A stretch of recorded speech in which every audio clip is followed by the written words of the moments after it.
ಸ್ನೇಹಿತರೆ ನಮಸ್ಕಾರ. ಇಲ್ಲೊಂದು ತೋಟದ ಹತ್ರ ಬಂದಿದ್ದೆ. ನಿಮಗೆ ದಾರಿಯಲ್ಲಿ ಹೋಗ್ಬೇಕಾದ್ರೆ ಕಾಣಿಸ್ತು. ನಾವು ಬಾಳೆ ಬೆಳಿತೀವಿ. ಇಲ್ಲೂ ಬೆಳೀತಾ ಇದ್ದಾರೆ.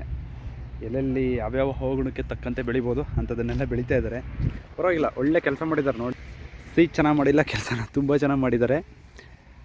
ಎರಡೆರಡು ಡ್ರಿಪ್ ಹಾಕಿದ್ದಾರೆ ನೋಡಿ. ನಾವೆಲ್ಲ ಒಂದೊಂದು ಡ್ರಿಪ್ ಯೂಸ್ ಮಾಡ್ತೀವಿ. ಇವರು ನಮ್ಗಿಂತನೂ ಒಂದು ಹೆಜ್ಜೆ ಮುಂದೆ ಹೋಗಿದ್ದಾರೆ. ಬಾಳೆ ಕೃಷಿಲೆಲ್ಲ ಈ ಕಡೆ ಮೈಸೂರು, ಚಾಮರಾಜನಗರ ಇದರಲ್ಲೆಲ್ಲ ಎರಡು ಡ್ರಿಪ್ಪಿಂದಿದೆ. ಇದು ಯಾವ ಬಾಳೆ ಅಂತ ಗೊತ್ತಿಲ್ಲ. ಮಾತ್ರ ನಾನು ಅಂದ್ಕೊಂಡಂಗೆ ನೇಂದ್ರ ಇರ್ಬೋದು. ನಮ್ಮಲ್ಲಿ ಸ್ನೇಹಿತರೆ ನೇಂದ್ರ ಬೆಳೆಯೋದಿಲ್ಲ. ನಾವು ಪುಟ್ಟಬಾಳೆ ಒಂದು ಬೆಳಿತೀವಿ, ಮತ್ತು ಪಚ್ಚಬಾಳೆ ಅಂದರೆ ಸೇಲಮ್ ಅದೇ ಬರುತ್ತಲ್ಲ, ಆ ಬಾಳೆನೇ ಬೆಳಿತೀವಿ. ನೇಂದ್ರಗೆ ನಮ್ಮಲ್ಲಿ ಮಾರ್ಕೆಟ್ ಇಲ್ಲ, ಮತ್ತು ನಮ್ಮಲ್ಲಿ ಇನ್ನೂ ಈ ಕಾನ್ಸೆಪ್ಟ್ ಬಂದಿಲ್ಲ. ಆದರೆ ತುಂಬ ನೀಟಾಗಿ ಮಾಡಿದ್ದಾರೆ ಸ್ನೇಹಿತರೆ ಕೆಲಸನ ನೋಡಿ. ಅಲ್ಲಿ ಮಧ್ಯದಲ್ಲಿ ಒಂದೇ ಒಂದು ಕಳೆ ಇಲ್ಲ. ಆ ರೋಟ್ರಿ ಒಂದು ಗಿಡದಿಂದ ಒಂದು ಗಿಡಕ್ಕೆ ಆಲ್ಮೋಸ್ಟು 6 ಅಡಿ ಡಿಫ್ರೆನ್ಸ್ ಕೊಟ್ಟಿರ್ಬೋದು. 6 ಎಲ್ಲೋ ಮಧ್ಯದಲ್ಲಿ ಒಂದೊಂದು ಈ ತೆಂಗಿನ ಸಾಲು ಅನಿಸುತ್ತೆ, ಅದಕ್ಕೆ ಇಲ್ಲಿ ಜಾಸ್ತಿ ಇದೆ. ಆರಾಮಾಗಿದೆ. ಆದರೆ ನಾನು ತುಂಬ ದೂರದಲ್ಲೆಲ್ಲ ಬರೀ ಬಾಳೆ ತೋಟಗಳೇ ಕಾಣಿಸ್ತಾ ಇದೆ. ಆದರೆ ಒಂಥರ ಸುಟ್ಟಂಗಾಗಿದೆ ಕೆಲ ಇದರಿಂದ ಎಲೆಗಳು. ಅದು ಏನು ಅಂತ ಗೊತ್ತಾಗ್ತಾಯಿಲ್ಲ. ನಾನು ಅಂದ್ಕೊಂಡಂಗೆ ಬೆಂಕಿ ರೋಗ ಹೊಡೆದಿರ್ಬೋದು ಅಂತ. ಈಗ ಬೆಂಕಿ ರೋಗ ಬರಲಾಗಿ ಮಾತ್ರ ಸ್ನೇಹಿತರೆ ತೋಟಗಳಿಗೆ ಭಾರಿ ಎಫೆಕ್ಟ್ ಆಗ್ತಾಯಿದೆ. ನನಗೂ ಈ ಎಫೆಕ್ಟ್ ಆಗಿದೆ ಬೆಂಕಿ ರೋಗದ್ದು. ಏನು ಬಂದರೆ ಒಂದೊಂದು ಸರಿ ಈಗ ಇವತ್ತು ಶುರುವಾಗಿದ್ದು ಇನ್ನೊಂದು 15-20 ದಿವಸದೊಳಗೆಲ್ಲ ಫುಲ್ ಕವರ್ ಆಗಿಬಿಡುತ್ತೆ ತೋಟಕ್ಕೆ ಆ ಕಾಯಿಲೆ. ಮತ್ತು ಏನೇ ಅದಕ್ಕೆ ಕೆಲಸ ಮಾಡಲಾಗಲಿ, ಏನೇ ಪ್ರೋಸೆಸ್ ಮಾಡಿದ್ರೂ ಸಕ್ಸಸ್ ಆಗೋಲ್ಲ. ಬೆಂಕಿ ರೋಗ ಎಲ್ಲ ಅಡಾಪ್ಟ್ ಆಯಿತು ಅಂದರೆ. ಬಾಳೆದು ಹೆಂಗೆ ಗೊತ್ತಾ ನೋಡಿ, ಇಷ್ಟು ಚೆನ್ನಾಗಿ ಕೆಲಸ ಮಾಡಿರ್ತೀವಿ. ಉಳುಮೆ ಮತ್ತು ಅದರದ್ದು ಪ್ರೊಸೆಸಿಂಗ್ ಕೆಲವು ವಿಡಿಯೋಗಳನ್ನ ಹಾಕ್ತೀನಿ.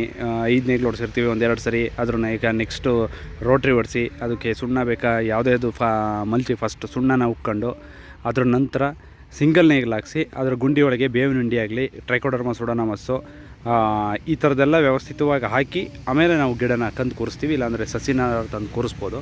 ಇವರು ಕಟ್ಟೆ ಕೂರಿಸಿರ್ಬೋದು, ಇಲ್ಲಾಂದರೆ ಕಟ್ಟೆ ಕೂರಿಸಿರ್ಬೋದು ಅಂದ್ಕೊಳ್ತೀನಿ. ಇಲ್ಲ ಸಸಿ ಆದರೆ ಸ್ವಲ್ಪ ಕಷ್ಟ.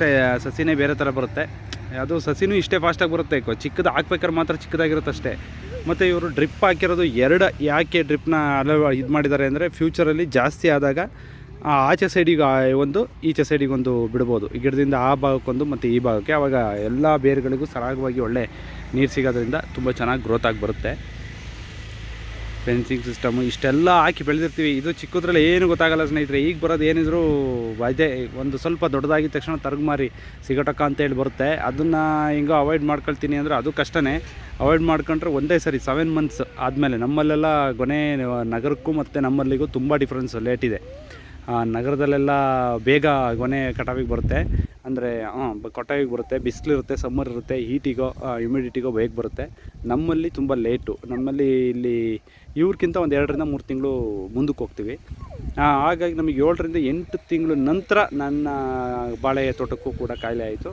ಇದೂ ಅಷ್ಟೇ ತುಂಬ ದೊಡ್ಡದಾಗಿ ಬಂದು ನಾವು ಕೆಲಸ ಎಲ್ಲ ಮಾಡಿ ಅದ್ರ ರಿಸಲ್ಟ್ ಗೊತ್ತಾಗೋ ಟೈಮಲ್ಲಿ, ಇನ್ನೇನು ಗೊನೆ ಹೊರಡೋ ಟೈಮಲ್ಲಿ ಒಂದೇ ಸರಿ ಈ ಥರ ಬೆಂಕಿ ರೋಗ ಬರೋದು, ಸಿಗೋಟಕ ಇದೆಲ್ಲ ಬಂತು ಅಂದರೆ ಆಲ್ಮೋಸ್ಟ್ 50% ಕ್ರಾಪ್ ಕೆಲವೊಂದೊಂದು ಭಾಗದಲ್ಲಿ ಕಂಪ್ಲೀಟ್ ತೋಟನೇ ಹೋಗುತ್ತೆ. ಉಳ್ಕೊಂಡಿರೋದು 50% ಕೂಡ ನಾವು ಮಾಡಿರೋ ಕೆಲಸಕ್ಕೆ ತಕ್ಕಂತೆ ಗೊನೆ ಮೋಪಾಗಿ ಬರೋದಿಲ್ಲ. ವೀಕ್ ಆಗ್ಬಿಡ್ತಾವೆ ಹಂಗಂಗೆ ಗಿಡಗಳು. ಎಷ್ಟು ಚೆನ್ನಾಗಿ ಮಾಡಿದ್ದಾರೆ ನೋಡಿ. ಅಲ್ಲೆಲ್ಲ ದೂರದಲ್ಲೆಲ್ಲ ಒಳ್ಳೆ ತೋಟ ಮಾಡಿದ್ದಾರೆ. ಮತ್ತು ಸ್ನೇಹಿತರೆ ಇದರಲ್ಲಿ ನೀವು ಒಬ್ಸರ್ವ್ ಮಾಡ್ಬೋದು, ನಾವು ಯಾವಾಗಲೂ ಮಿಶ್ರ ಬೆಳೆ ಪದ್ಧತಿನ ಅಳವಡಿಸ್ಕೊಳ್ಳಿ. ರೈತರು ಒಂದೇ ಬೆಳೆಗೆ ಸ್ಟಿಕ್ಕನ್ ಆಗಬೇಡಿ. ಅದರಿಂದ ನಾವು ಏಟ್ ತಿನ್ನೋದೇ ಜಾಸ್ತಿ ಲಾಭ. ಅದಕ್ಕಿಂತ ಒಂದೇ ಬೆಳೆಗೆ ಯಾವುದೇ ಕಾರಣಕ್ಕೂ ಇರಬೇಡಿ ಸ್ನೇಹಿತರೆ. ಇವತ್ತು ನಾನು ಹೇಳೋದು ಅಷ್ಟೇ ಮುಂದಕ್ಕೂ. ಯಾಕಂದರೆ ನಾವು ತುಂಬ ಹೊಡ್ತಾ ತಿಂತೀವಿ. ಅದರಲ್ಲಿ ಯಾವುದೇ ರೀತಿ ನಾವು ಹೋಯ್ತು ಅಂದರೆ ಹೋಯ್ತು ಅಂತಲೇ. ಅವರು ಒಂದು ಬಾಳೆ ಹಾಕಿದ್ದಾರೆ, ತೆಂಗಿದೆ. ತೆಂಗು ಮೇಜರ್ ಕ್ರಾಪು ಅಲ್ಲಲ್ಲಿ ಈಗ ಶುರುವಾಗಿದೆ. ಅದರೊಳಗೆ ಇಂಟರ್ ಕ್ರಾಪ್ ಆಗಿ ಬೆಳೀತಾ ಇದ್ದಾರೆ. ಫಸ್ಟ್ ಲೇಯರು ಸೆಕೆಂಡ್ ಲೇಯರ್ ಅನ್ನೋ ಥರ ಆಗುತ್ತೆ.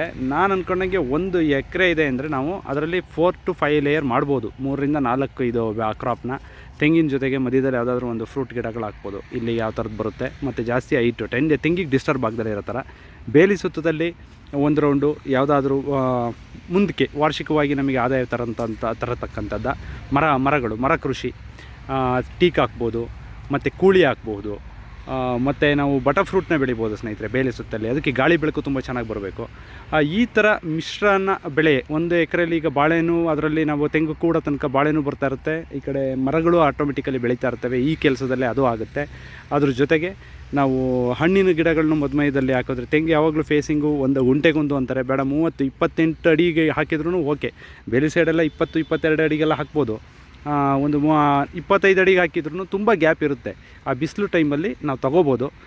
ಈ ಬಾಳೆ ಎಲ್ಲ ವಾರ್ಷಿಕ ಬೆಳೆ, ಇನ್ನೂ 2-3 ಕ್ರಾಪ್ ಇದರಲ್ಲಿ ಬಾಳೆಯಲ್ಲಿ ತೆಗಿಬೋದು. ಅದ್ರ ನಂತರ ಬೇರೆ ಬೇರೆ ಥರದ್ದು ಬರೋಂಗೆ ಕಾಲಕ್ಕೆ ತಕ್ಕಂತೆ ತೆಂಗಿನೊಂದು ಟೈಮಲ್ಲಿ ಇಳುವರಿ ನಮಗೆ ಆದಾಯದ ಮೂಲ ಬಂದರೆ ಬಾಳೆದೊಂದು, ಹಣ್ಣಿನ ಗಿಡಗಳದ್ದೊಂದು ಈ ಥರ ಮಾಡ್ಕೊಳ್ತಾ ಹೋದರೆ ರೈತ ಕೃಷಿಯಲ್ಲಿ ಮಿಶ್ರಿಯಲ್ಲಿ ಯಶಸ್ಸನ್ನು ಕಾಣ್ಬೋದು. ಇಲ್ಲ ಅಂದರೆ ತುಂಬ ಕಷ್ಟ ಇದೆ. ಈ ಕಡೆ ನೋಡಿ ದೊಡ್ಡ ಗಿಡಗಳಾಗಿದೆ, ಆದರೂ ಕೂಡ ಕೆಳಗಡೆ ಬಾಳೆ ಇದೆ. ಅದ್ರ ಜೊತೆಗೆ ಇನ್ನೂ ಇಂಟರ್ ಕ್ರಾಪ್ ಮಾಡ್ಬೋದು ಅವರು ತಕ್ಕಂತೆ. ಎಷ್ಟು ಮಿಶ್ರ ಬೆಳೆ ಪದ್ಧತಿ ಇದ್ದರೆ, ಇಲ್ಲ ಒಂದಕ್ಕೆ ಮಾಡ್ಕೊಳ್ತೀನಿ ಅಂದರೆ ಇಲ್ಲ ಬಂತು ಅಂದರೆ ಈಗ ಒಂದು ಕಾಯಿಲೆ ಬಂದು ಹೋಯ್ತು ಅಂದರೆ ಮುಗೀತು. ಒಂದು ವರ್ಷದ್ದು ಎಫರ್ಟು, ಅವನ ಆದಾಯ ಎಲ್ಲ. ಆಮೇಲೆ ಸಾಲ ಜಾಸ್ತಿ ಆಗುತ್ತೆ. ಈ ಕಡೆ ಬಡ್ಡಿ ಕಾಯಿ ತಂದಿರ್ತಾನೆ, ಬಡ್ಡಿ ಜಾಸ್ತಿ ಆಗುತ್ತೆ. ಅದನ್ನು ಕಟ್ಟೋಕ್ಕಾಗ್ದಲ್ಲ ಇನ್ನೊಂದು ಥರದ್ದು ಪ್ರಾಬ್ಲಮ್ ಶುರುವಾಗುತ್ತೆ. ಒಂದು ಹೋದರೆ ಒಂದು ಬೆಳೆ ಥರ ಇರಬೇಕು. ಇದನ್ನು ಎಲ್ಲರೂ ಅಳವಡಿಸ್ಕೊಳ್ಳಿ ಅಂತ ಹೇಳ್ತಾ ಇವತ್ತಿನ ಈ ವಿಡಿಯೋ ನಾನು ಇಲ್ಲಿ ಮುಗಿಸ್ತಾ ಇದ್ದೀನಿ. ಮುಂದಿನ ವಿಡಿಯೋದಲ್ಲಿ ಸಿಗೋಣ. ಜೈ ಹಿಂದ್.